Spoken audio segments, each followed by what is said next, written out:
បន្ថែមជូនទូតាំងខាងមុខទូតាំងខាងក្រោយ iPhone 17 Pro Max ជាពិសេសគឺ free ប្លង់រឹង 100%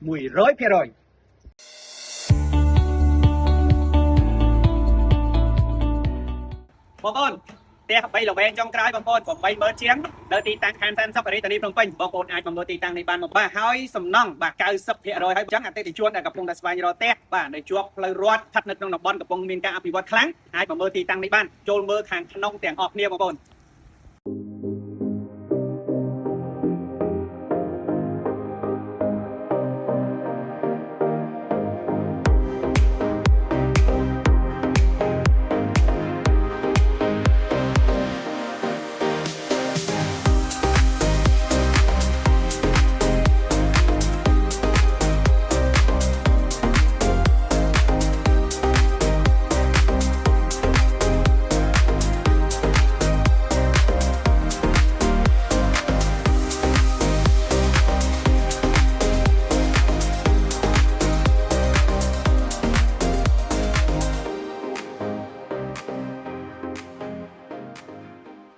បងប្អូនបានឃើញហើយបាទនៅខាងក្នុងផ្ទះបាទការរីកួរផ្សេងបាទមានបន្ថែមជូនសម្ភារៈបាទទូតាំងខាងមុខទូតាំងខាងក្រោយម៉ាស៊ីនបិទផ្សេង iPhone 17 Pro Max ជាពិសេសគឺ free ប្លង់រឹង 100% បងប្អូនមានចំណាប់អារម្មណ៍ចង់បានផ្ទះដែលអាចចូលនៅបានលឿនបងប្អូនអាចតាក់ទងមកឥឡូវនេះ